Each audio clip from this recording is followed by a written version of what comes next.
सभी को राधे राधे। श्रावण माह के महात्म्य का दूसरा अध्याय इस प्रकार है। ईश्वर बोले, हे महाभाग, आपने उचित बात कही है।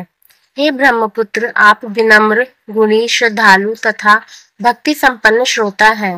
हे अनघ, आपने श्रावण मास के विषय में विनम्रता पूर्वक जो पूछा है उसे तथा जो नहीं पूछा है वह सब अत्यंत हर्ष तथा प्रेम के साथ मैं आपको बताऊंगा। द्वेष न करने वाला सबका प्रिय होता है और आप उसी प्रकार के विनम्र हैं, क्योंकि मैंने आपके अभिमानी पिता ब्रह्मा का 5वां मस्तक काट दिया था, तो भी आप उस द्वेष भाव का त्याग कर मेरी शरण को प्राप्त हुए हैं। अतः हे तात, मैं आपको सब कुछ बताऊंगा, आप एकाग्रचित्त होकर सुनिए। हे योगिन, मनुष्य को चाहिए कि श्रावण मास में नियम पूर्वक नक्त व्रत करे और पूरे महीने भर प्रतिदिन रुद्राभिषेक करे। अपनी प्रत्येक प्रिय वस्तु का इस मास में त्याग कर देना चाहिए। पुष्पों, फलों, दांतों, तुलसी की मंजीरी तथा तुलसी दलों और बिल्व पत्रों से शिव जी की लक्ष्य पूजा करनी चाहिए। 1 करोड़ शिवलिंग बनाना चाहिए और ब्राह्मणों को भोजन कराना चाहिए। महीने भर धारण पारण व्रत अथवा उपवास करना चाहिए। इस मास में मेरे लिए अत्यंत प्रीतिकर पंचामृताभिषेक करना चाहिए। इस मास में जो जो शुभ कर्म किया जाता है वह अनंत फल देने वाला होता है। हे मुने, इस माह में भूमि पर सोए, ब्रह्मचारी रहे और सत्य वचन बोले। इस मास को बिना व्रत के कभी व्यतीत नहीं करना चाहिए। फलाहार अथवा हविष्यान्न ग्रहण करना चाहिए। पत्ते पर भोजन करना चाहिए। व्रत करने वाले को चाहिए कि इस मास में शाक का पूर्ण रूप से परित्याग कर दे। हे मुनिश्रेष्ठ, इस मास में भक्ति युक्त होकर मनुष्य को किसी न किसी व्रत को अवश्य करना चाहिए।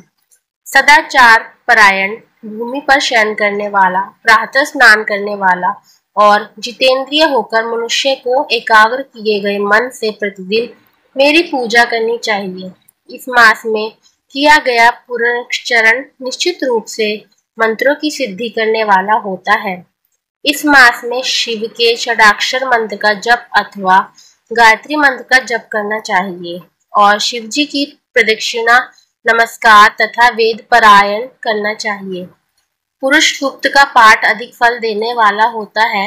इस मास में किया गया ग्रह यज्ञ, कोटि होम, लक्ष्य होम तथा अयुक्त होम शीघ्र ही फलीभूत होता है और अभिष्ट फल प्रदान करता है। जो मनुष्य इस मास में एक भी दिन व्रतहीन व्यतीत करता है वह महाप्रलय पर्यंत घोर नरक में वास करता है।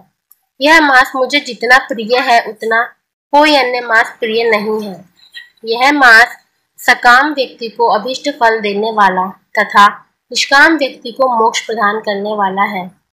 हे सत्तम, इस मास के जो व्रत तथा धर्म है उन्हें मुझसे सुनिए। रविवार को सूर्य व्रत तथा सोमवार को मेरी पूजा व नक्त भोजन करना चाहिए।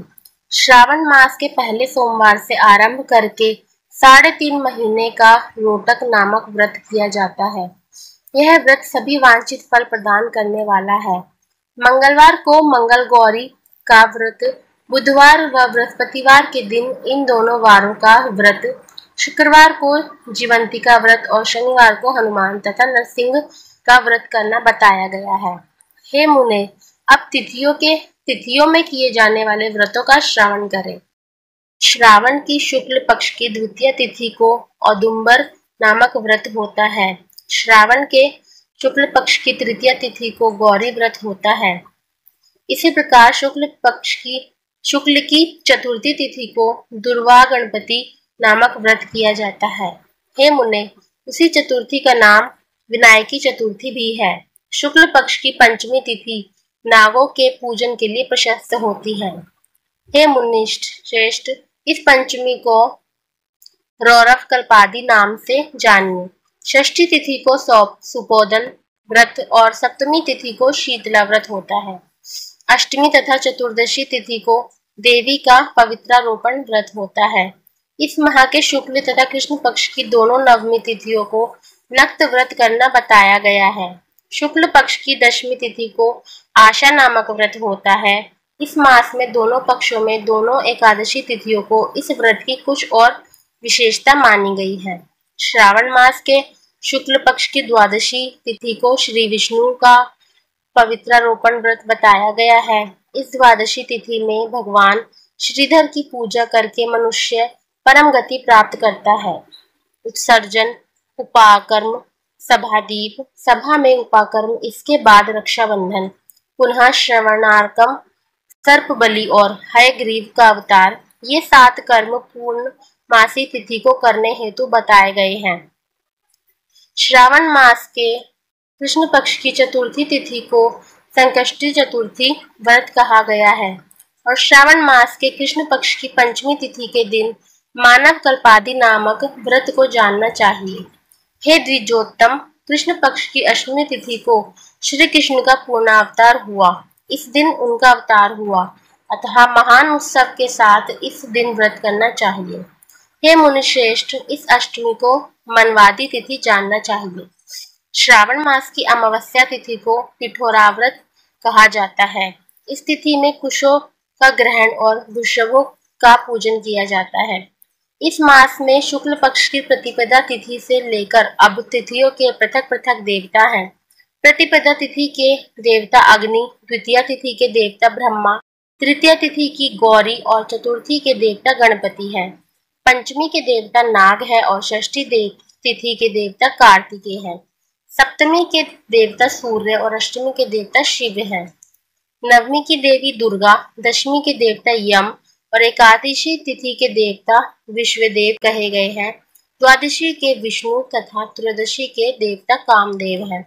चतुर्दशी के देवता शिव, पूर्णिमा के देवता चंद्रमा और अमावस्या के देवता पितर हैं। ये सब तिथियों के देवता कहे गए हैं।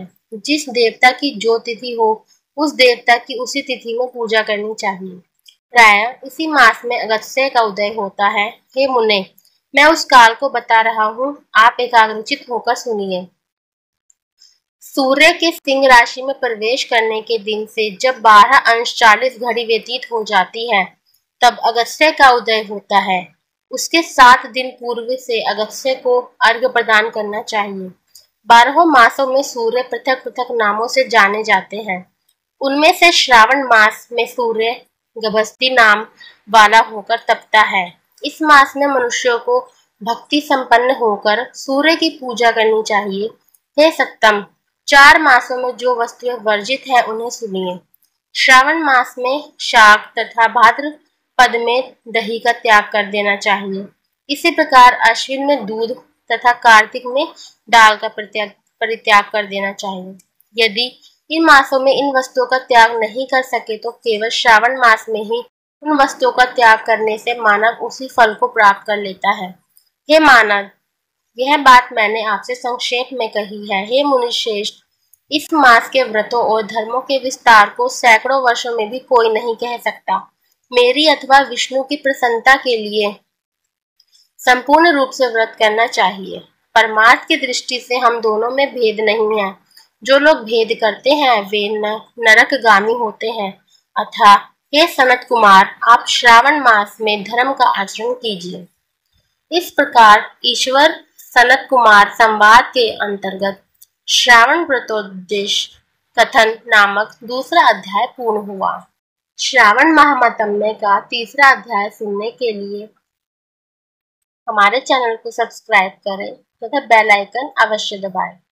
अगर आपको वीडियो पसंद आई हो तो वीडियो को लाइक कीजिए तथा कमेंट कीजिए। सभी को राधे राधे।